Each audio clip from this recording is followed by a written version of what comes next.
अस्सलामुअलैकुम। मेरा नाम हफीज़ हैदर है और मैं क्लिनिकल साइकोलॉजिस्ट हूँ। आज मैं आप लोगों के साथ पैनिक अटैक के बारे में कुछ इन्फॉर्मेशन शेयर करना चाहता हूँ। बेसिकली पैनिक अटैक जो है ये मेंटल डिसऑर्डर नहीं है, लेकिन पैनिक डिसऑर्डर जो है मेंटल डिसऑर्डर है। पैनिक अटैक जो है ये मेंटल डिसऑर्डर इसलिए नहीं है क्योंकि इसकी सिवियरिटी इतनी ज़्यादा नहीं होती। अगर ये पेशेंट के अंदर जो है इसके कुछ सिम्टम्स आते हैं तो ये बहुत रेयर होते हैं कि अगर नॉर्मल पेशेंट के अंदर इसके जो सिम्टम्स हैं कि अगर किसी भी स्टिमुलस की वजह से पेशेंट की पर्सनल लाइफ में प्रॉब्लम आ जाए और उसका जो ड्यूरेशन है कुछ टाइम पीरियड्स के लिए होता है,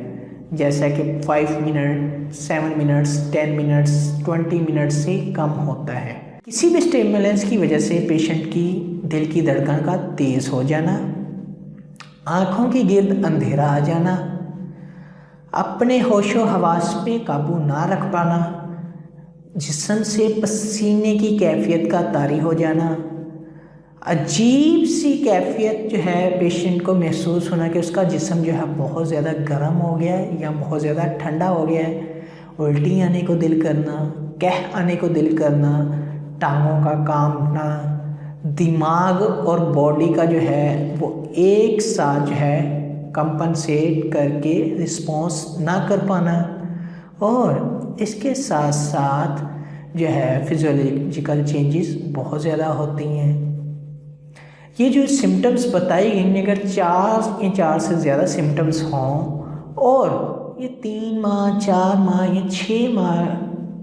के बाद पेशेंट के अंदर आए तो ये पैनिक अटैक है कि पेशेंट को जो है एक बार ये सिम्टम्स आए हैं, एक बार इन सिम्टम्स ने अटैक किया है और फिर दोबारा से ये 6 माह या 7 माह बाद आए हैं पेशेंट के अंदर, वो भी किसी और स्टिमुलस की वजह से, किसी और सिचुएशन की वजह से। तो ये है पैनिक अटैक। इसकी वजह से पेशेंट की करंटली पर्सनल, सोशल और एजुकेशनल लाइफ में से कोई एक ऐसा एरिया जो करंटली जिस स्टेज में जो है पेशेंट होता है वो डिस्टर्ब होता है थोड़ी देर के लिए, उसके बाद वो रिलैक्स हो जाता है। पेशेंट को बाद में एहसास नहीं होता कि यार चलो खैर है, छोड़ो, भूल जाता है, इग्नोर कर देता है इन चीज़ों को, कोई बात नहीं, वो सिचुएशन ही ऐसी बनी थी तो मेरे अंदर ये फीलिंग्स आ गई, डर पैदा हो गया, अचानक से ये सिचुएशन बन गई, तो डजेंट मैटर। अक्सर बच्चे जो है एग्ज़ाम के दिनों में इस तरह की फीलिंग्स को फेस कर रहे होते हैं, जबकि पैनिक डिसऑर्डर जो है उसमें सेम सारी यही चीज़ें होती हैं, लेकिन वो बार बार रिपीट हो रही होती हैं। उनकी रेपिटेशन की वजह से जो है पेशेंट की पर्सनल, सोशल और ऑक्यूपेशनल और एजुकेशन लाइफ में डिस्टर्बेंस आ रही होती है। पैनिक अटैक जो है कम से कम 3 माह में एक बार अगर आता है तो हम इसे पैनिक अटैक कहते हैं, और पैनिक डिसऑर्डर जो है हम इसे तब कहते हैं अगर ये हर मंथ में एक बार आए और इवन के हर वीक में एक बार आए। पैनिक अटैक के बाद पेशेंट जो है अपनी नॉर्मल ज़िंदगी गुजारता है, लेकिन पैनिक डिसऑर्डर में पेशेंट की नॉर्मल ज़िंदगी नहीं होती, बल्कि वो पैनिक अटैक के बारे में सोचकर बार बार जो है परेशान हो रहा था कि मुझे कभी भी कहीं पर भी किसी भी जगह पर आ सकता है। और फिर पेशेंट जो है इतना डिस्टर्ब हो जाता है कि उसके अंदर बिहेवियरल प्रॉब्लम्स आ जाती हैं, चिड़चिड़ापन आ जाता है, लड़ाई झगड़ा, गुस्सा छोटी सी बात पे। तो इन सब सिम्टम्स को अगर हम एक जो है एक स्पेसिफिक क्राइटेरिया के ऊपर जो है मेजर करते हैं तो तब हम जाकर पैनिक अटैक और पैनिक डिसऑर्डर को डिफरेंशिएट कर सकते हैं और फिर हम डायग्नोज कर सकते हैं।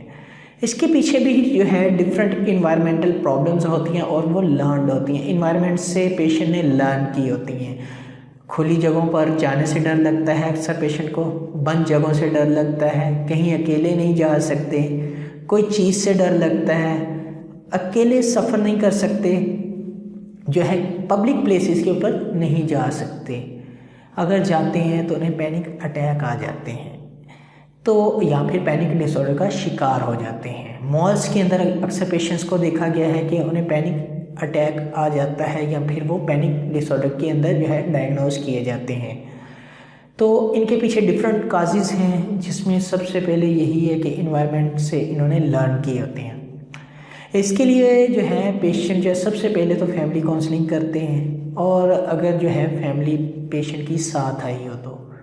फिर उसके बाद जो है पेशेंट के अंदर उस चीज़ के बारे में इंसाइट डेवलप करते हैं। फिर एक हायरार्की बनाते हैं डिफरेंट थेरेप्यूटिक प्रोसीजर को यूज़ करके, जो है इनके स्ट्रेसेस को आइडेंटिफाई किया जाता है, और जब वो आइडेंटिफाई हो जाते हैं तो फिर जो है स्टेप बाय स्टेप इनको रिमूव किया जाता है, और ये पेशेंट भी अपनी ज़िंदगी में बहुत अच्छी लाइफ गुजार सकते हैं।